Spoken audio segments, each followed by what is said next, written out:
Hey everybody, Mike Iaconelli back out here in the shop. And today I'm coming to you from my boat. I get this question all the time, which is, how do I pack my plastics? How do I prepare soft plastics for a tournament situation? So here I am to tell it to you how it is in real time.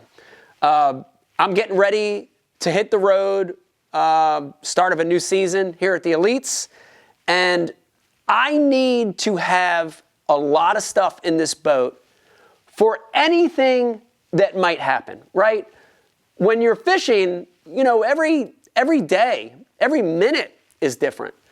So when it comes to what to pack from a soft plastics perspective, I need a little bit of everything. So I want to show you my system of how I pack my soft plastics for a tournament. First thing is location. You know, location in a boat is very important, how you store and pack stuff. And because soft plastics are moderately heavy, I'm going to put my soft plastics in the middle of the boat.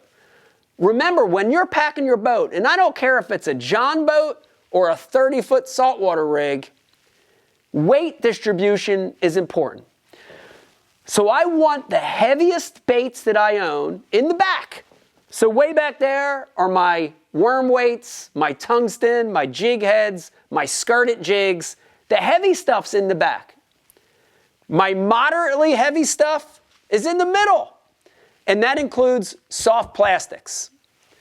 And then my light stuff, which would be my hard lures, right? Crankbaits, jerk baits, spy baits, all that stuff. That's going to be in the very front because it's the lightest. So I specifically pack soft plastics in the middle of the boat because they're moderately heavy.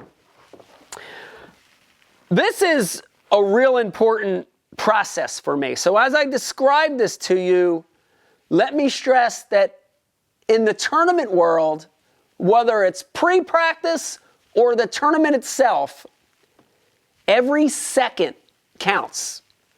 I don't want any wasted time at all looking for baits, searching, scrambling. I want a system that's very smooth and that saves me time. So as I go through this, keep that in mind. This is all about time management, ease of use, finding stuff easy. Okay, let's get into the way that I carry and store my soft plastics in my boat for tournaments. You know, the first thing I do is I'm a big believer in storing my plastics by utilizing the original bags, okay? You know, I know a lot of other anglers, a lot of other pros take the worms out, right? They get their bag of, their favorite bag of, these are 3-inch pit bosses, and they take them out and they lay them in trays. I never did that, and I'm going to explain why. The first reason I don't do that is I want these baits to not get kinked or bent. When you take them out and place them in a tray, they have a tendency to get curled, to get bent. You put too many in. I want these baits straight. And a bait in its original bag, comfortably loose in its original bag, is the best way to keep the bait straight. So that's the first reason. The second reason I keep them in the bag is, you ready for this? Scent. A lot of these baits I'm fishing are Berkley Power Bait, Berkley Max Scent, right?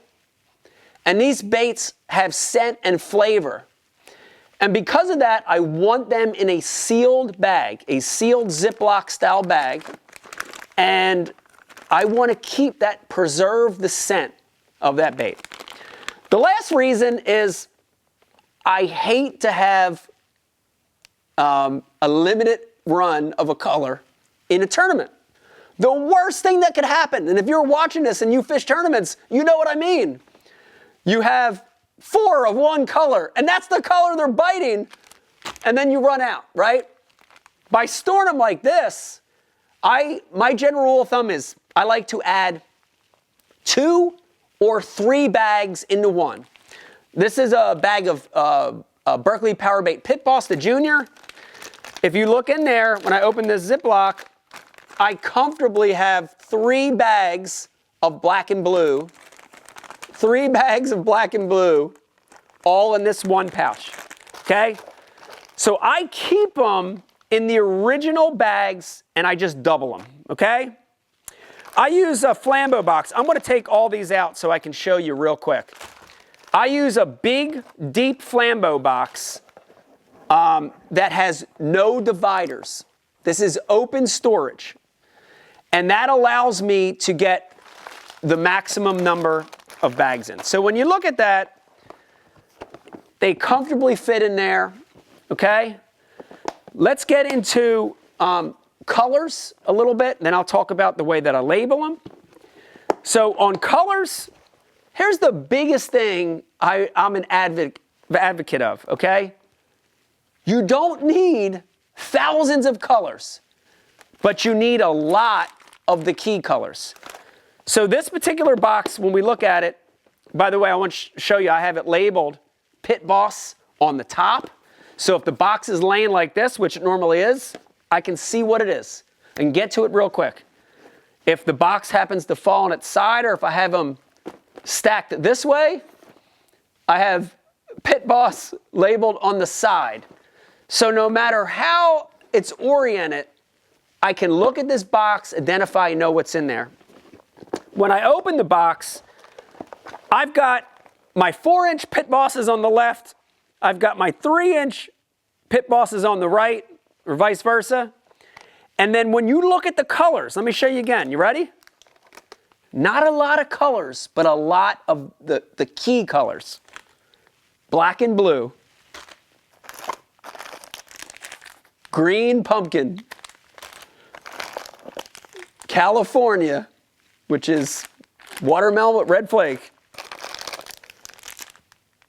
Big Texan, crawfish color. Green pumpkin purple flake, right? A shad color, just in case. So I'm not taking 30 colors. I'm taking 4 to 6 key colors in some key sizes, right? Pit Bosses, 3-inch if they're on small forage, 4-inch if they're on big forage, both in key colors, right? So think about this system. I'm making it easy for myself. I'm not overwhelming myself. When I look at that box, I know what's in there. You know, I've got a moderate amount of baits. And I do the same thing with my plastics across that spectrum of shapes, right? Remember, as a tournament fisherman, I don't know what I'm going to run into, especially in practice.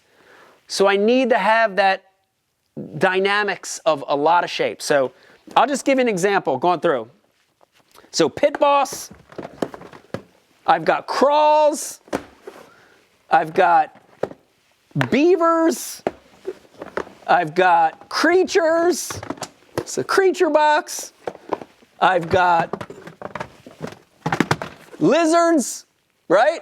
And look, I'm telling you, listen to me. Every time I get a box labeled, open it up, 4-inch, 6-inch, green pumpkin, red, black, blue, June bug, basic colors, right? 2 or 3 bags of lizards in one bag.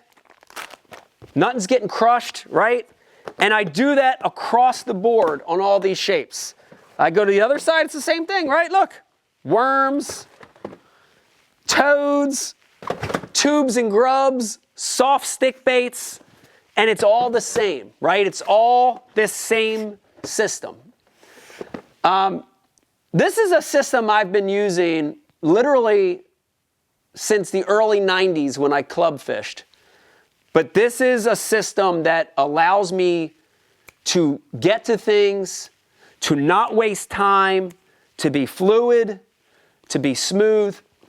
The other great thing about all these boxes is that in practice, I'll start to figure out what the deal is.